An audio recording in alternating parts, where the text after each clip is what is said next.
సంతృప్తులు ఏ మేరకు వచ్చేటువంటి అవకాశం ఉంటుంది? కూటమి సక్రమంగా ముందుకు పోయేటువంటి అవకాశం ఉంటుందా?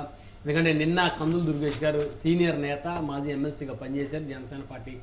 ఆయన కూడా ఆశావాహులుగా ఉన్నారు. రాజమండ్రి రూరల్ నుంచి గతంలో పోటీ చేస్తే ఓడిపోయినటువంటి పరిస్థితి ఉంది. ఇప్పుడు ఆ సీట్లో టీడీపీ సిట్టింగ్ ఎమ్మెల్యే ఉన్నారు. రాజమండ్రి సిటీ, రాజమండ్రి రూరల్ రెండు టీడీపీ సిట్టింగే. అయితే ఇక్కడి నుంచే స్టార్ట్ అయింది. ఇక ఇది ఏ మేరకు ముందుకు వెళ్ళే అవకాశం ఉంటుంది? రాజకీయ నాయకులకి సహజంగానే ఎమ్మెల్యే అవ్వాలనేది బలంగా ఉండే కోరిక. అన్ని రాజకీయ ప్రస్థానాలు చివరికి ఎమ్మెల్యే దగ్గరికి చేరతాయి. సహజంగా ప్రతి పార్టీలో కూడా ఎమ్మెల్యే అవ్వాలనే కోరికతో రకరకాల ప్రయత్నాలు చేస్తూ ఉంటారు. కొంతమంది పార్టీ కోసం, రాష్ట్రం కోసం కొంతమంది త్యాగం చేస్తారు. కొంతమంది లేదు నాకు రాష్ట్రం కంటే, పార్టీ అధినాయకుడి కంటే, ప్రజల కంటే నాకు ఎమ్మెల్యే పదవి మాత్రమే ముఖ్యం అనుకునే వాళ్ళు కొంతమంది ఉంటారు. ఇప్పుడు పవన్ కళ్యాణ్ గారికి, చంద్రబాబు నాయుడు గారికి స్పష్టంగా ఏ సీట్లో ఎట్లా చేయాలి అనేది వాళ్ళిద్దరికి ఒక అవగాహన ఉంది. వారు సహజంగా దేశానికి ఏదైనా కెలామిటీస్ వచ్చినప్పుడు ప్రాంతాలకి, కులాలకి, మతాలకి, స్వార్థాలకి అతీతంగా అందరూ ఒక తాటిపైకి వస్తారు. అటువంటి కెలామిటీ ఇప్పుడు ఆంధ్రప్రదేశ్కి వచ్చింది. ఆ ఉపద్రవం నుంచి కాపాడటానికి, ప్రజల్ని కాపాడటానికి పవన్ కళ్యాణ్ గారు, చంద్రబాబు నాయుడు గారు కలిసి ఎన్నికలకు వెళ్దాం అనుకుంటాను. ఎందుకు వెళ్దాం అనుకుంటా ఉన్నారు? ఇద్దరు విడివిడిగా పోటీ చేయడం ద్వారా తండ్రి ఇచ్చిన 1,00,000 కోట్ల ఆస్తులతో పాటు ఇప్పుడు అధికారంలోకి వచ్చినాక కొన్ని లక్షల కోట్లు, అది మద్యం కానివ్వండి, ఇసుక కానివ్వండి, రకరకాల ఆర్థిక వనరులు, సోషల్ మీడియా బ్యాచ్, ఇక అంటే వాళ్ళకి కావాల్సిన హంగు ఆర్భాటాలు ఉండవలసిన, రాజకీయ పార్టీకి ఉండవలసిన దానికంటే కొన్ని వేల రెట్లు ఎక్కువ ఉన్నాయి. కుళ్ళు, కుతంత్రాలు, బాబాయ్ హత్యలు, కోడి కత్తిసీలు అంటే మనం గతంలో చూసాం. వీరు రాజకీయ మనుగడ కోసం ఎంతవరకైనా తెగిస్తారు.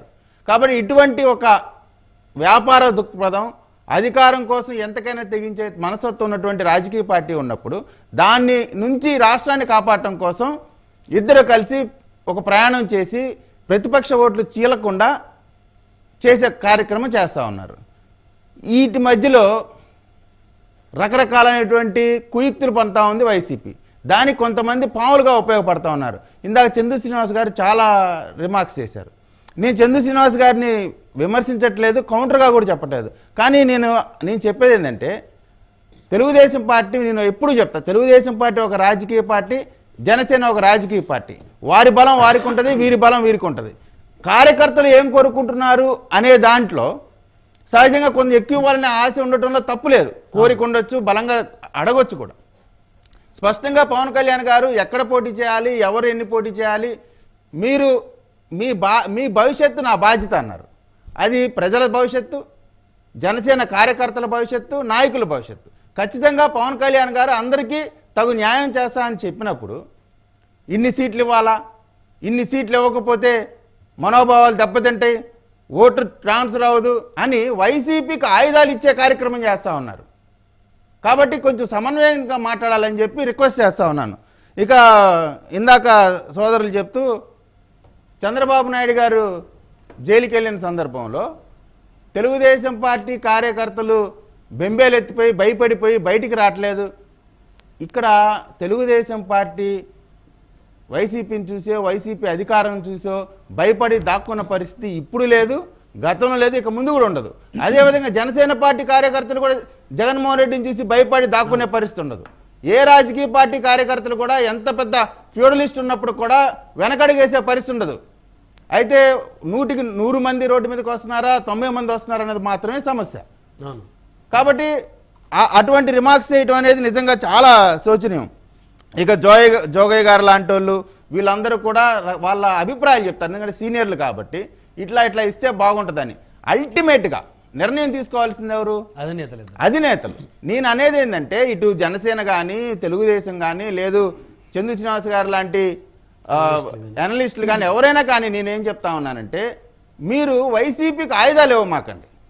వైసీపీ ఇప్పటికే జనసేనలో కానీ, తెలుగుదేశంలో కానీ కొంతమంది చిన్న స్థాయి నాయకులు, వాళ్ళకి పదవులు లేదా వారికి ఉన్నటువంటి ఆర్థిక ఇబ్బందుల్ని దృష్టిలో పెట్టుకొని వారిని లాగి, వారే మొత్తం జనసేన పార్టీని నిర్మించినట్టు, లేదు వారే తెలుగుదేశం పార్టీని నిర్మించినట్టు, వారు బయటికి రాగానే ఈ రెండు పార్టీలు కకలావికలం అయిపోయినట్టు వాళ్ళ సొంత మీడియా ఛానల్, అటు యూట్యూబ్ ఛానల్ కానివ్వండి, శాటిలైట్ ఛానల్స్ కానీ వాళ్ళ ఇంటర్వ్యూలు పెట్టించి భయంకరమైనటువంటి తప్పుడు ప్రచారాలు వాళ్ళ మీద చేస్తూ రకరకాలైన కార్యక్రమాలు చేస్తూ ఉన్నారు. రాకపోగా నేనేం చెప్తా ఉన్నా అంటే, ఏదైనా సరే రాష్ట్ర భవిష్యత్తు, జనసేన భవిష్యత్తు, కార్యకర్తల భవిష్యత్తు, అదేవిధంగా లీడర్ల భవిష్యత్తు, ఈ భవిష్యత్తు మొత్తం కూడా నేను చూసుకుంటానని పవన్ కళ్యాణ్ గారు హామీ ఇచ్చినాక జనసేన పార్టీ కార్యకర్తలు ఎటువంటి ఇబ్బంది లేదు, ప్రజల్లో ఎటువంటి ఇబ్బంది లేదు, అందరూ కూడా అధినేతల నిర్ణయానికి కట్టుబడి ఉండడానికి సిద్ధపడ్డా ఉన్నారు.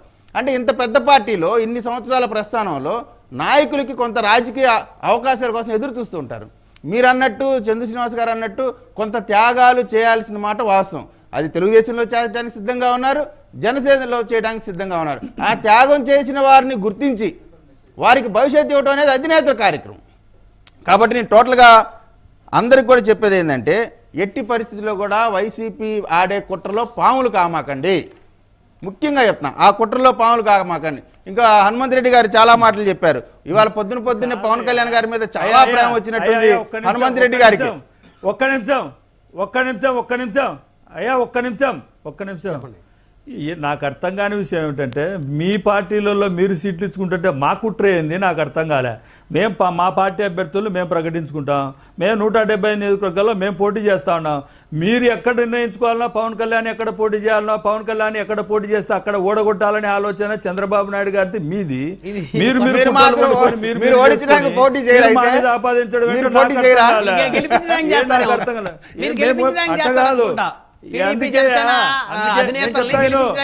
మేము మా అభ్యర్థులను ఉండండి సార్, ఉండండి.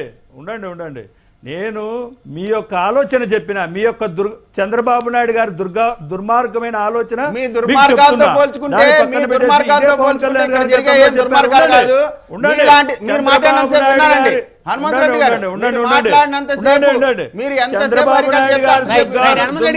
ఆలోచన నేను చెప్పలేదు, పవన్ కళ్యాణ్ గారు చెప్పారు. చంద్రబాబు నాయుడు గారు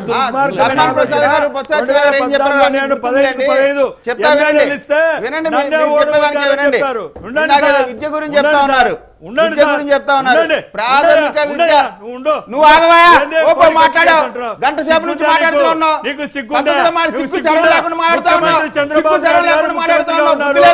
నువ్వు మాట్లాడలేదా? చంద్రబాబు నాయుడు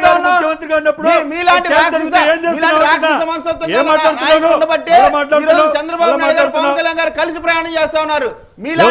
మీలాంటి రాష్ట్రాన్ని కాపాడటం కోసమే ఇదే కలిసి ప్రయాణం చేయడానికి అధికారమే పరమావధి, అధికారమే పరమావధిగా దేశంలో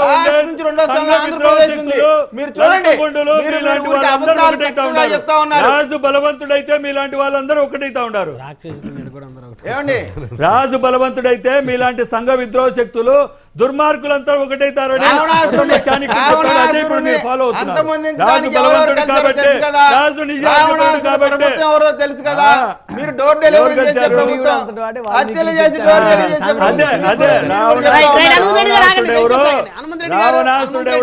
ఇప్పుడు